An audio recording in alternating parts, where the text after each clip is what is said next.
Shavkat, Ian Machado, Gary. How long have I been on here telling you guys how fucking talented Ian Machado, Gary is? I know the whole cuck and wife. Get all that shit out of here.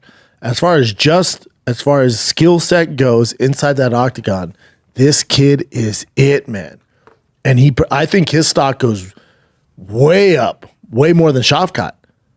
And I told you guys this. One of the kind of big things here is Ian Machado, Gary trained with Shavkat. So the whole boogeyman, he's this monster, he's untouchable. He's trained with him. He goes, actually, no, he's human. Watch, I'll show you. He showed that. Almost finished him. I could see giving it to Ian, but either way, I didn't care. As an Ian fan, I went, oh no, this is best case scenario. Best case scenario. His stock doesn't go down. Matter of fact, I think it goes up. Even for the haters, like, all right, that kid's pretty fucking good. Not only did he survive 25 minutes with Shavkat, actually won some rounds, and also had him in super compromised positions. Almost finished his ass. I think for Ian Machado, Gary, his defense is insane. He got hit with a few right hands, but outside that, like his takedown defense, his grappling defense, striking defense, insane. He just needs to focus more on finishing fights and more of inflicting damage. He needs to figure that out. Defense is there. You got that. You survived 25 minutes. Nobody on earth has been able to even survive a round and a half with this fucking guy. Not only did he survived 25 minutes and beat him in some of those rounds and had him in super compromised positions. That's how good Ian Machado is. So for Ian to get to the next level, he has to figure out a way, okay, defense I got. Now I got to start inflicting damage. I got to start mixing it up that we know my defense, I can get through compromised positions. I can deal with some of the grappling. Now we need to start opening up on the feet to finish these guys. And he's going to win a lot of rounds and a lot of fights. His stock goes way higher than Shavkat's, I think. Shavkat, no, he tore an MCL, whatever. Where was this energy before the fight? There's always an excuse. And I think Shavkat's great. I think he's great. I think this showed a lot of holes in his game.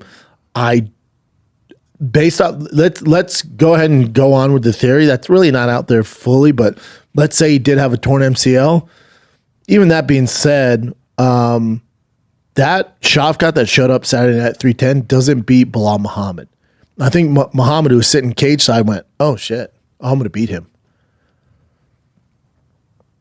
I don't think either of those guys that showed up at 310 beat the champ. I think Bilal Muhammad looks at Shavkat and goes, oh, I'm beating him. And for Bilal, this was a gift because you get 25 minutes of tape on how this guy's going to respond.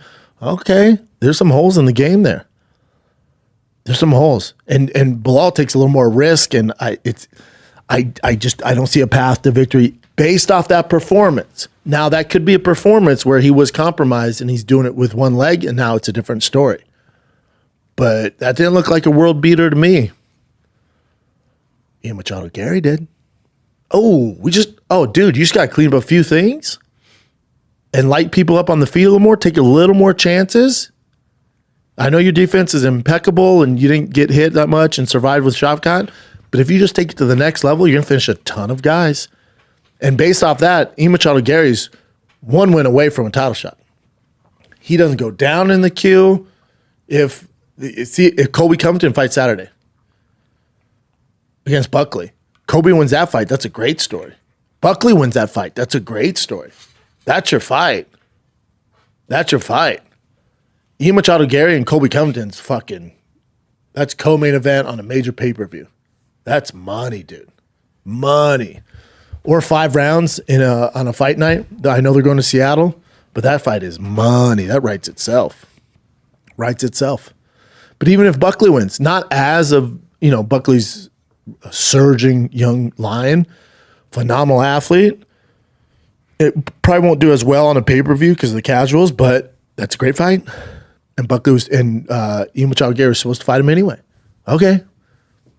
Ian Machado Gary wins that fight. He's fighting the winner of Shavkat and Muhammad easily.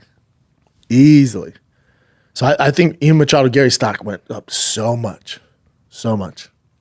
He looked phenomenal. So you mentioned the thing what Bryce Mitchell said about seatbelts. Let me just play. How about Dana was cage fight and Bryce goes, oh no, he goes, hey, fuck seatbelts. It's a super short clip. Is there a conspiracy with seatbelts now? No, I understand his point though. Like, that's more governmental control. Like, if you're an adult and if you don't want to use a seatbelt, it's like them saying you have to, otherwise you're getting a ticket. Whereas if it's your kids, of course, you want to lock them in. Little, they have no choice. Yeah. Oh, he's saying like from a control standpoint. Yes, from the government controlling you, because like you're an adult. You can I kind of agree with him with this, but here he goes. Seatbelts, I think it's just like you get to choose if you want to wear a seatbelt. The government doesn't, they don't wipe my ass for me, and they shouldn't be able to tell me if I want to wear a seatbelt. I personally don't like them because I think, what if you got to jump out of the car and roll, duck and roll? And nobody ever thinks about that. So I don't personally wear a seatbelt, but I grew up, my mom never wore one. I just don't believe in them. And it's not up to the government to decide if I should wear a seatbelt or not. So that's just my view on it, and that's why I don't wear them. But maybe, I strap my baby in, I strap Tucker in, but I just don't like wearing them. I like the maneuverability. So, okay, good point. The thing is, but where he gets in a little trouble there with his words is saying, I don't believe in them. That's where it gets, so they definitely help, right? They definitely can help for a variety of reasons. And nobody ever thinks if you need to jump out of the car. Yeah, I guess if it's on fire and you get out, hopefully, but even when I was in my accident, like you can tell in the air, I'm unbuckling the seatbelt to get the fuck out. So it's not like it's that big of a deal. His issue is going, I don't believe in him. The angle is, I don't believe the government should be able to dictate whether I want to wear a seatbelt or not. If I don't, they reprimand me. Yeah. So seatbelts do a lot of good, but okay, I can fuck with the government control stuff. I'm with you on that. Okay, that is very strange. And Bryce Mitchell, 2027, for president. But he has a good message. He just fucks up where he goes, I don't believe in him. That's where people go, fuck. Everything was all good there. He goes, I don't believe in him. I mean, he obviously does because he said he would, put his kids. Exactly, he's contradicting himself. Yeah, I strapped my kids in. Well, so you believe in them that they're going to be safe for your kids. He probably just fumbled on saying, but I don't. Yeah, so, but of course the media runs with it. Doesn't believe in seatbelts in any facet, Because it sounds, yeah, well, man, speaking truth, And I don't know how legit this is, but I've seen this on other different Instagram pages. But Bryce Mitchell apparently biked from LAX to 10th Planet in downtown LA, which is a long ass bike. What was that bike? That is so $60. And how long did it take? It was only 50. You started the trek. When to get to the bike? No, the whole trek. To get to the bike. Oh, Where did you end up when you came out here? oh, brother, it took me about 6-7 hours to get here on foot. What? I love how he prefaces it. He goes like, I thought I explored this beautiful city on foot. The one thing no one in LA ever does is walk. And he's like, I'm just gonna walk. There's a song called Nobody Walks in LA by Missing Persons. I'm gonna send that to you. If I was get about halfway, I'm thinking, I'm already halfway, I'm going, Oh, it was all together. This was actually probably somebody else's setup. But the buggy, I found it first. This one, I need to put it in there. See, that's the only problem. They fall through the holes. I need a little flat bottom. See, it went right back through. Why is he collecting sticks? But Eddie, you wouldn't believe how much faster this is. Of course. Oh my God. And that's how I got to class. Did you already get that earlier? It's good cardio, I guess. He did it on the car. With this bike. He was on the bike earlier. This is a breaking news right here. Wheels go to 57th Street, bro. There's two amigos over there. They don't speak no English, but they take dollars, El Dinero. How can you not love him? Yeah, Such a crazy, but he's character, fun, dude. But he was telling another fan was watching with the wood and a tarp. He's like, yeah, just in case emergency situation, I have a tarp to keep myself safe and wood to burn. Oh, like it warmth. was like rain or some shit. So I don't know how. Yeah, this is Sam's. But he has super some crazy. money though, right? But he's also a very interesting dude. Yeah, good for him, man. I think that's cool.